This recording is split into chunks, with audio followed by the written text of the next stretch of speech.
Hey everyone, and welcome back to Fact E Lab. Today, we are diving into a topic that's close to the hearts of many of you, especially if you have ever felt like an outsider for thinking too deeply. Have you ever noticed that the more you think, the more isolated you feel?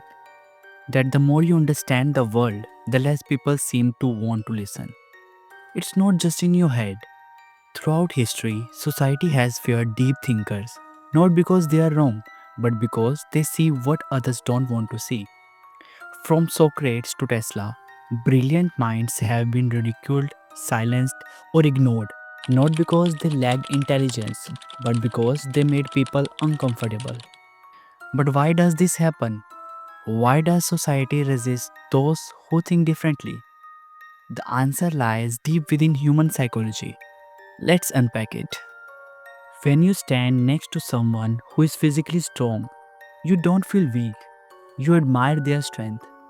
When you meet someone who is wealthy, you might envy them, but you don't feel personally attacked. But when you encounter someone who is intellectually superior, something strange happens. Psychologists call this the mirror effect.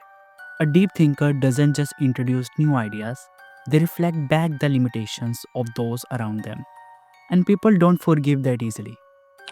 Why intelligence feels like a curse? The mere presence of someone who thinks deeply can make others feel inadequate, even if the deep thinker says nothing at all. Why? Because intelligence challenges our core self perception. When we meet someone who thinks on a deeper level, it feels like a direct attack on our sense of self. Instead of admiring intelligence, many people subconsciously resist it, not because the deep thinker is arrogant, but because their very presence forces others to confront their own limitations. Think about your own experiences. Have you ever tried to introduce a deep or complex idea in a casual conversation only to be met with blank stares or awkward silence? Have you ever noticed how people quickly shift topics when discussions move beyond surface level chatter? This isn't just coincidence, it's a defense mechanism. When people encounter a deep thinker, their minds go into self preservation mode.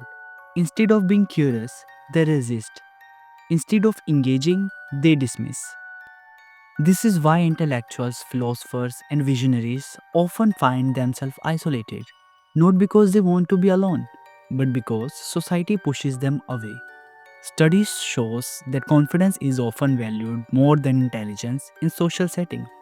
People are naturally drawn to those who project certainty, even if their ideas are shallow. This is why charismatic but simplistic thinkers gain more influence than deep thinkers who speak with nuance. But why does intelligence activate the same fear circuits as a physical threat? The answer lies in how our brain evolved. For most of human history, survival depended on being accepted by the group. Being rejected by the group could mean death, as isolation led to vulnerability. This is why our brains are wired for social acceptance over intellectual pursuit. When someone highly intelligent enters a social setting, they unknowingly disturb the tribal balance.